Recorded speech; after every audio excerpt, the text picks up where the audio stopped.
I knew something was off when the new VP walked in and didn't shake my hand. Just did that limp two-finger wave, like I was the receptionist at a chain dentist office, and not the reason our last compliance audit came back cleaner than a nun's browser history. He introduced himself with that smug little grin some men wear like cologne, all fresh out of Harvard, and thinking they're God's gift to Silicon Valley.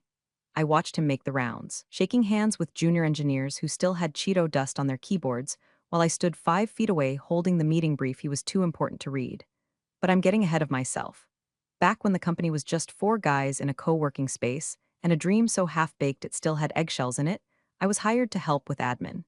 That meant filing expense reports, sure, but also catching the 3 typos in the investor pitch deck before it went to Sand Hill Road, drafting the first HR policy on the back of a burrito receipt, and later, being the poor soul who translated engineer rambling into patent filings that wouldn't make a USPTO clerk swallow his stapler. I never asked for credit, never needed it. You don't sign up to be the face of the company when you're the one mopping up its messes.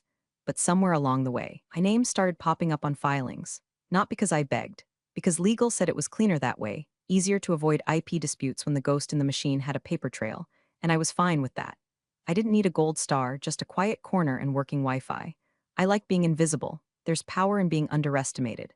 Hell, if you've made it this far into my little therapy session disguised as a confession, maybe do me a favor. Hit that little subscribe button or tap like. I know, we're all just scrolling through life half asleep, but it really helps the team keep telling stories like mine. And trust me, this one gets weird. Anyway, things were smooth at first. I knew who needed what before they asked. I played translator between product and legal, between marketing and dev, between vision and execution. The founder used to joke I was the company's connective tissue, which is a nice way of saying I knew where the bodies were buried and how to keep the stink off.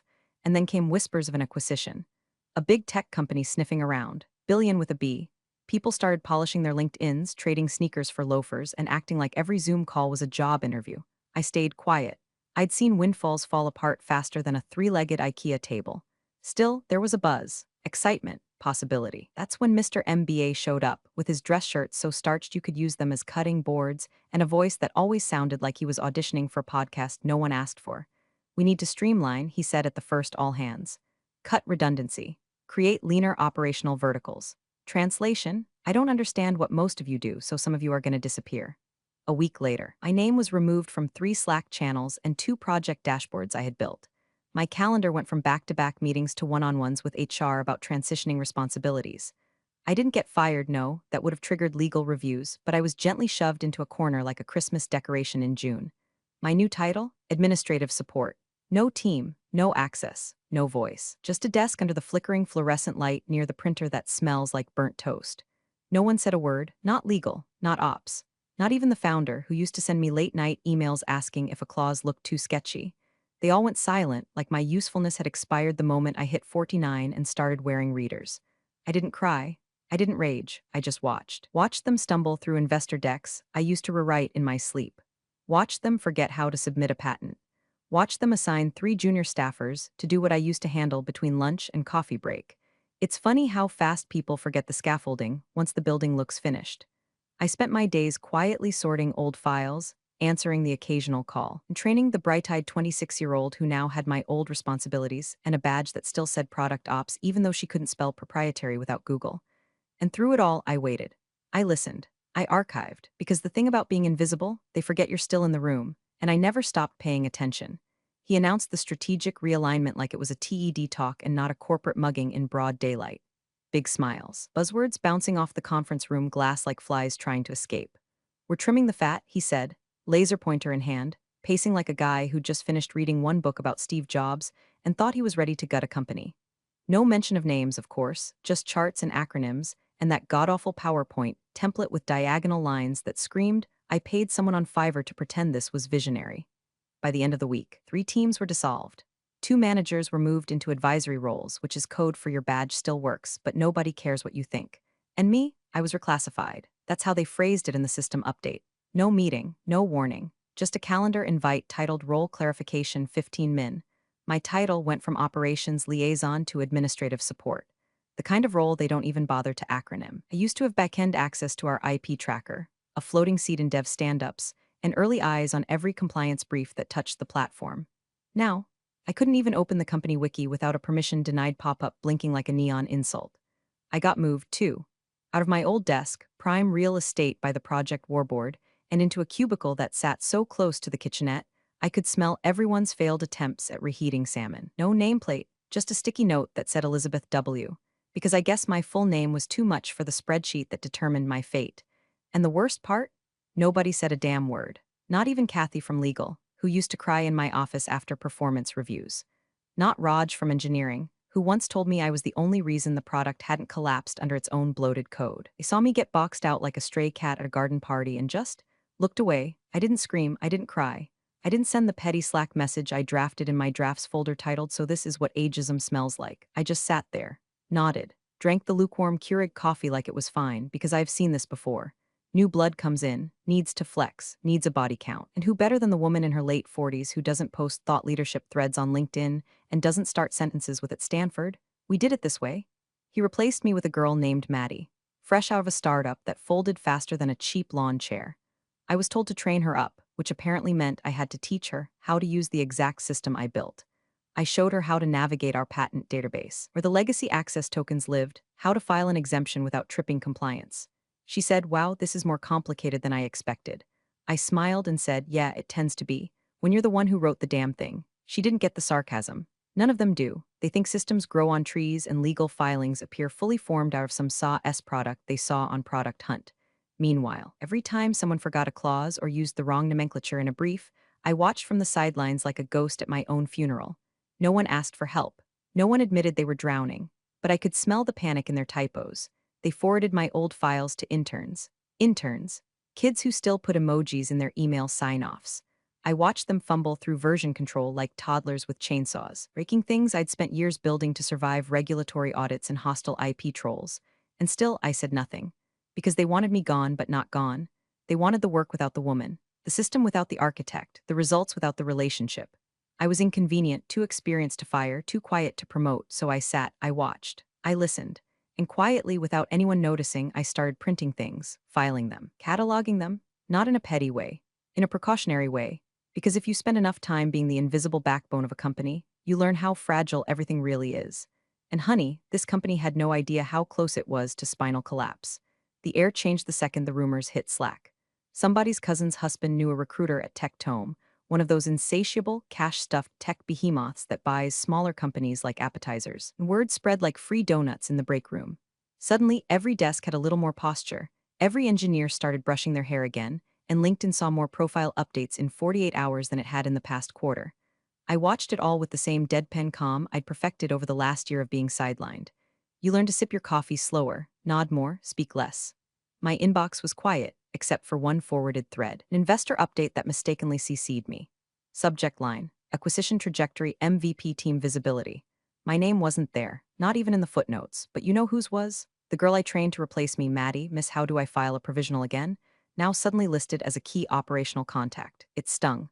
Not because I needed glory, but because it confirmed what I already knew. In their minds, I'd been erased. The parts of me they still needed were being scraped off like the meat from a bone. No eye contact, no thank yous. Just quiet extraction, like I was a printer that still worked even after being kicked down the stairs. The VP, God bless his teeth-whitened smile, started giving speeches about optics. Said we needed to showcase innovation-forward leadership and clean up org redundancies. Translation: prune anyone over 45 and pretend the interns wrote the damn platform. One by one, the legacy folks got gently let go or nudged into transitional roles. I wasn't fired, no. Firing me would mean acknowledging my existence. I was just left out, cut from the invite list, left off the briefings. The dashboards I helped build were scrubbed clean of my credentials.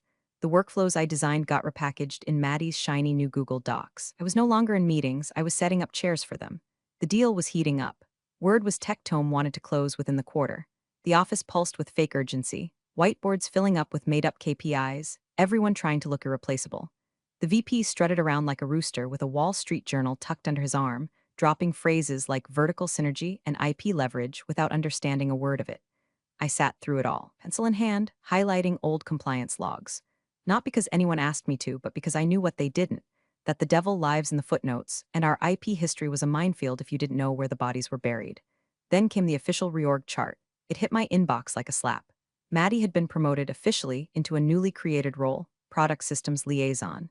A Frankenstein title stitched together from words that used to belong to me. No mention of the systems I'd architected, the documentation I'd maintained, the protocols I'd written when we were still using folding tables as desks. My name? Nowhere. I was listed under admin pool logistics support, the kind of role you assign to someone who orders sandwiches and schedules toilet repairs. I sat staring at that PDF until the letters blurred. That night, I stayed late. Maddie had already left, her screen still logged into the dashboard she barely understood. I sat at her desk, opened the audit log, and downloaded every version I'd touched in the last 5 years. Not to sabotage, to preserve. If things were going to spin out and I could already smell the smoke, I wanted to make sure there was a record. Not for revenge, for survival. Because here's the thing no one in that glassed-in conference room understood. Professionalism doesn't mean silence. It means patience. Precision. The slow, methodical stacking of facts like bricks in a wall. And when that wall falls, it'll fall hard. The morning after the org chart went live, Maddie walked up to me, holding a patent filing I had ghostwritten for the wearable module. "Do you know what this part means?" she asked, tapping the clause about sensor calibration. I smiled, took the document gently, and said, "Sure, let me explain." And I did, in detail, calm, helpful, exact. Because while she was learning to read the manual, I had written it. And I wasn't done writing yet. It started with a manila folder. Not digital, not searchable. Just a plain, creased folder I found buried in the bottom drawer of my old desk, before the reorg, before the demotion, before the VP with his prefab teeth and quarterly buzzwords swept through like a bleach spill. Inside were early drafts, original filings, annotated screenshots, notes in my handwriting with arrows, footnotes, margin fixes. Back when we still used Sharpies on whiteboards, and I'd stay late with the engineers to translate their rants into language that wouldn't get us sued. I stared at the folder for a full 10 minutes, then pulled open the next drawer. I didn't set out to collect, it just happened, like muscle memory. One folder became two, two became 12. My printer whined under the strain of old compliance reports, patent amendment threads, engineering approval logs. I didn't tamper with anything, didn't alter a single date or signature. I just archived, like a historian watching the empire forget who laid the first bricks. I stored it all in boxes beneath my desk, labeled not with dates or titles, but with feelings. This is when they needed me. This is when they stopped. This is when I knew I was gone. And then, without fanfare, it happened. Message pinged into my inbox from someone at Tectome Legal. Formal language, stiff punctuation. They were reviewing patent holdings as part of early-stage due diligence and had come across a filing from 5 years ago that named me as a co-inventor. Would I be willing to verify my contribution for record-keeping? I stared at the email like it had crawled out of the screen. No one had addressed me directly in weeks. Not for anything real. Not like this. At first, I hovered over the delete key. It would have been easy, safer, no waves, just let the silence keep humming. But then I thought of Maddie, how she'd once asked if co-inventor was a ceremonial title. I thought of the VP sneering about legacy documentation bloat, and I thought of that filing, the wearable haptic sensor module, Frankenstein project that only survived because I'd sat next to Dylan from firmware for 3 weeks and explained how to avoid heat distortion in the embedded wiring. So I replied, short and professional, attached the original notes. Signed the verification with my full name, Elizabeth Jean Warren. That should have been it. But 2 days later, the same Tectome lawyer replied again. Their tone was different now, less canned, more curious. It cross-referenced my signature with other filings. Seemed I was listed on quite a few. They were compiling a full ledger now, but early indications showed I was tied to several filings that directly affected core valuation algorithms and platform optimization logic. Did I happen to know why none of this was reflected in my current title or equity package? I didn't answer. Not because I didn't want to, but because I knew that question wasn't really for me. It was for whoever signed the deal. They'd opened the filing cabinet, and now the ghosts were walking. Over the next week, I watched from my desk as something shifted. The buyer's team started asking questions that made the VP frown a little harder. He stopped walking with that bounce in his step. Meetings ran longer. Legal started whispering in corners again. One of the compliance leads stopped by my cubicle and gave me a weird smile. Like he knew something he wasn't sure I knew too. I kept my head down. Just a quiet woman near the copier with a badge that still worked. But deep down, a part of me had woken up. Not angry, not vindictive, just aware, because for years I let them believe I was just another pair of heels at a standing desk. A placeholder, a fossil, a nice to have, but paper doesn't lie. And signatures don't fade. And once the lawyers get curious, there's no hiding what's been buried. Not when it's filed, time-stamped, and signed by the ghost they tried to erase. It was a Tuesday when the binder showed up.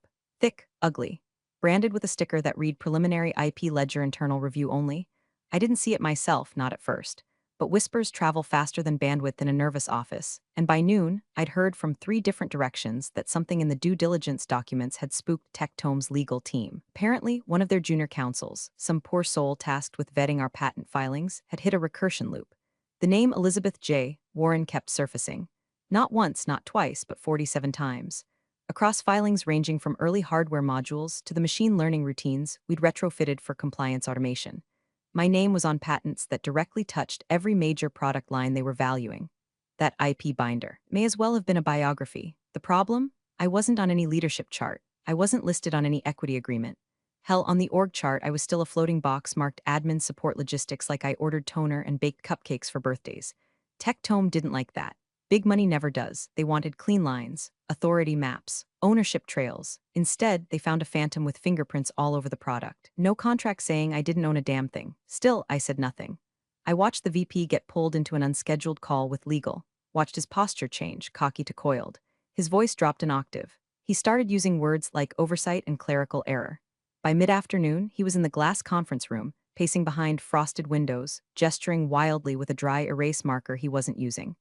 I sat 2 feet from the coffee machine, sorting mail. Later that day, Maddie stopped by my cubicle. She had that look like someone had handed her a live grenade labeled mentorship opportunity. Hey, so she started, voice syrupy, do you know anything about patent co-authorship? I guess there's some confusion. Like, your name's on a ton of filings, I didn't look up. I just kept organizing the stack of compliance memos in front of me. That's what happens when you write them, I said. Calm, measured, like I was explaining how to use the copy machine without jamming it. Oh, she blinked, like, you really wrote them? I nodded, still not looking up. Every word that wasn't in code, she left in silence. The VP tried damage control. I heard through the wall, his voice half laughing, trying to charm someone over speakerphone. She's just admin, he said, probably a legacy filing issue. We'll clean it up. Just admin. Like I hadn't sat in the war room when we pivoted the platform toward B2B. Like I hadn't drafted the response to that compliance warning that could have tanked our funding round. Like I hadn't filed 3 patents in 1 week to protect an API logic tree that he still didn't understand. That's when the silence stopped being passive. It became armor. I didn't storm into meetings, didn't bang fists on tables. I just straightened my back, sharpened my replies, and waited. Because I knew the binder wasn't the end of it. It was the beginning. A door cracked open and the lawyers had peeked in. Now they'd want answers. Real ones, not from a VP with shoe-polished charm and buzzwords for blood, but from the woman whose name had started showing up where it mattered most. On the intellectual spine of the company they were about to pay $1 billion for. And I had no intention of whispering when it came time to speak. They summoned me like a ghost. No warning, no calendar invite, no polite when you have a moment. Just a knock on my cubicle wall from HR, Kara, the one who always called me Liz even though I never gave her permission. She smiled like someone apologizing for dog bite. They need you upstairs. Right now, upstairs, where the real glass is, where people speak in deal sizes and not deliverables. I took the stairs, not the elevator, needed the walk, needed the quiet. When I opened the door to the smaller conference room, the one with the bad Bluetooth speakerphone and dead ficus in the corner, the VP was already pacing. Maddie sat beside him like a shadow, still trying to grow into her host. Legal was there too, 2 seats down, holding a tablet like it was radioactive. No one offered me a seat. The VP launched in immediately, all smile, no sincerity. Hey, Elizabeth, just need to clear something up real quick. Bit of confusion on some of the filings. He said filings the way someone says hangnail or spilled coffee. Trivial, inconvenient. The buyer's team flagged your name on some patents, looks like a clerical issue. We're going to submit a clarification packet, he continued, already shifting papers toward me, just something formal that says you were support, not contributor. You know, standard stuff. That's when I reached into my bag. No theatrics, no slow-motion drama, just a soft slide of paper on laminate. A printed copy of the original filing for the haptic sensor module, the one that had started this avalanche. It had signatures from Dylan, me, and our former CTO, co-inventor acknowledgement in black ink, time-stamped, certified, unambiguous. The VP's face stiffened like a mask mid-melt. You're listed as co-inventor, legal mumbled. Like it was a dare to himself, I nodded, because I am. The room felt suddenly smaller. The VP gave a weak chuckle. Yeah, but look, it's a gray area, right? I mean, contributions don't always equal ownership. You probably didn't intend you used me, I cut in, not loud, just surgical. You used my work, you used my knowledge, you used my silence. Maddie blinked hard, her lips parting like she wanted to say something, then didn't. Didn't ask for my name to be there, I continued, but your legal team put it there because it was cleaner than fighting for the rights after the fact. They knew I authored the language. They knew I translated the architecture. And now that your buyer noticed, you want me to say I didn't exist? Legal cleared his throat. We need to pause here. Everyone turned to him. We've received a formal request from Tectome's legal counsel. They're asking for clarification on Miss Warren's role, title, history, and compensation package. They've also requested documentation on patent vesting agreements. Until that's resolved, they're pausing IP diligence review. The VP's mouth opened, then closed. HR's tablet slipped an inch from her lap. I folded my hands, not smug, just still. I wasn't angry. That would have been easy. I was precise. You want me to disclaim authorship, I said.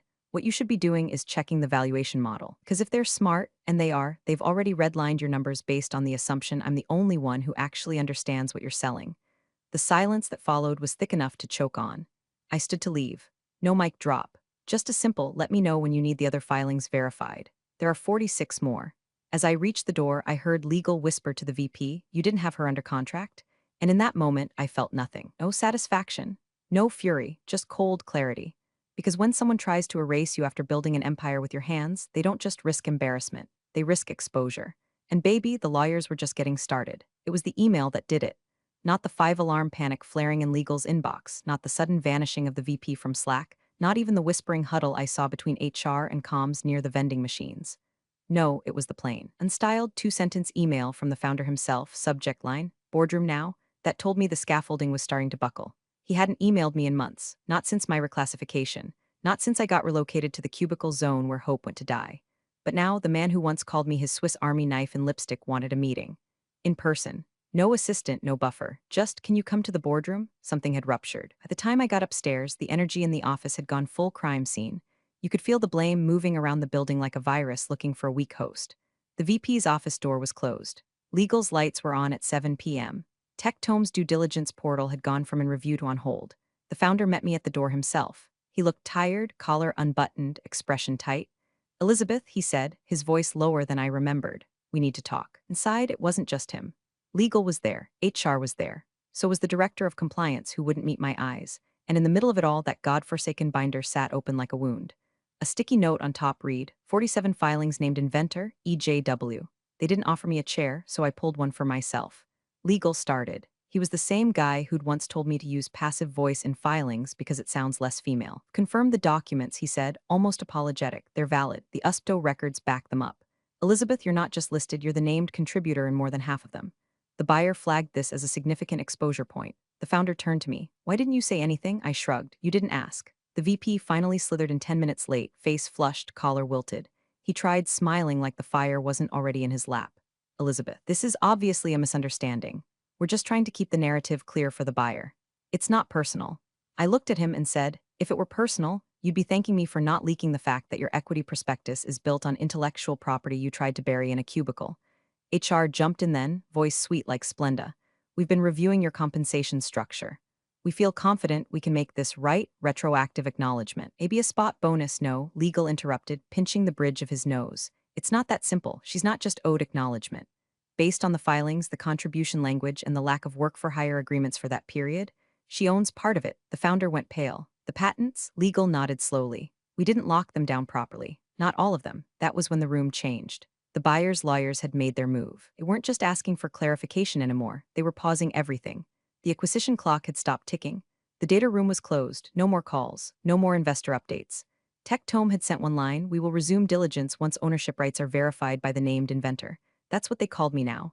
Not admin support, not legacy staff, not Elizabeth from Ops, named inventor. I should have felt triumphant. I should have screamed, flipped the table, demanded stock options, or laughed until my lungs gave out.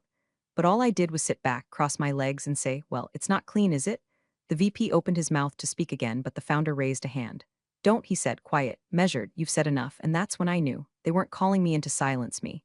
They were calling me in because I was the last thing holding the deal together, or the first thing that could burn it to ash. They scheduled the meeting for 10 a.m. sharp. No one ever does that unless blood's about to be drawn or wired. The kind of meeting where the air in the hallway feels heavier. The kind where executive assistants hover just a little too close to the conference door, pretending to check calendars when they're really hoping to catch a live implosion.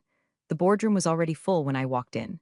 No small talk, no nervous smiles, just silence, except for the soft thunk of a leather binder being laid on the table by Tectome's lead counsel, a silver-haired woman with courtroom eyes and zero tolerance for bull. She didn't waste time.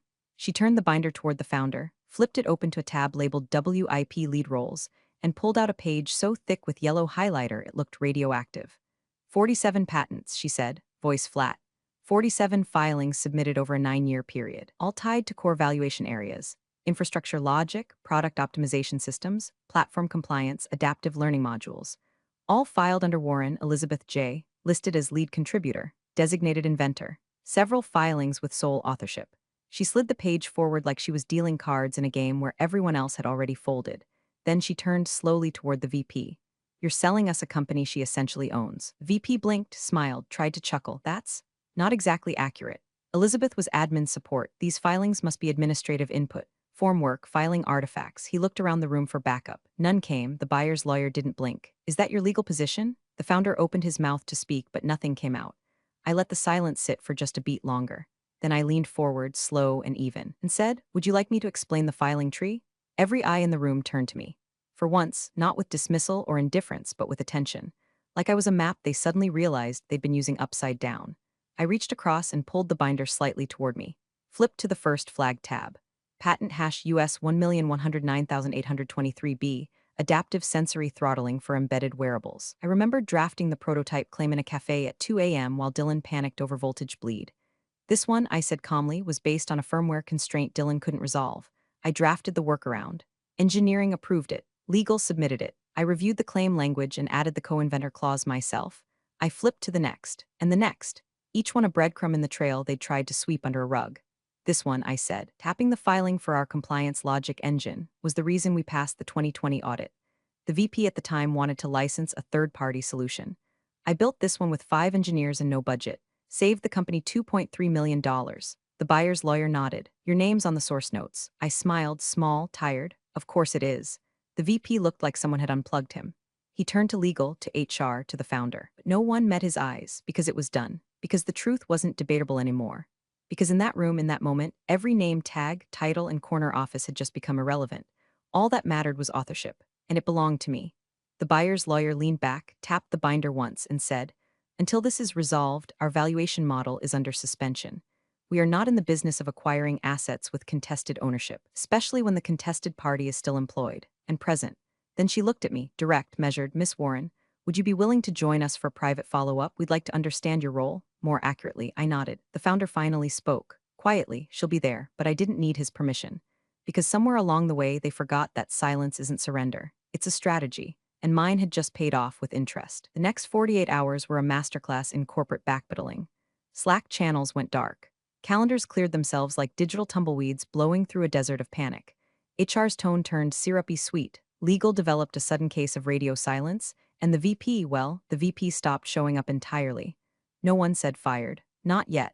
But when his company laptop disappeared from the IT shelf, everyone knew the guillotine had finally whispered SHHH thunk. Tectome formally paused the acquisition the following morning. No grand announcement. Just a short, polite statement. Pending clarification of material IP ownership and inventor compensation, due diligence will be suspended indefinitely. The kind of sentence that detonates investor calls and erases 2 months of hype in 5 words. The board called an emergency session. I wasn't invited, at least not initially. They met behind closed doors, CEO present, legal sweating through his collar, HR trying to spin a narrative about internal miscommunication and legacy documentation confusion. But the buyer's legal rep wouldn't budge. She kept pointing to the binder, to the signatures, to me, not as a victim, as an asset. The founder emerged 2 hours later looking 10 years older. He didn't make eye contact when he approached my desk. Just said, Elizabeth, we'd like you to rejoin the leadership team, effective immediately. I waited a beat, then replied, what's the title? He hesitated just long enough to sting, then said, Chief Innovation Officer. I nodded. Put it in writing. He already had it printed. I didn't ask about the VP. I didn't need to. His name was already being erased from the internal directory by the time I walked upstairs. All his little pet initiatives, labeled on hold. Maddie, reassigned to documentation support, back where she should have started. At noon, I entered the boardroom again. This time, I wasn't asked to wait in the hallway. This time, I didn't sit near the coffee machine. I took the seat at the head of the IP review table, the chair they once told me I didn't need, the one they left empty out of habit and ego.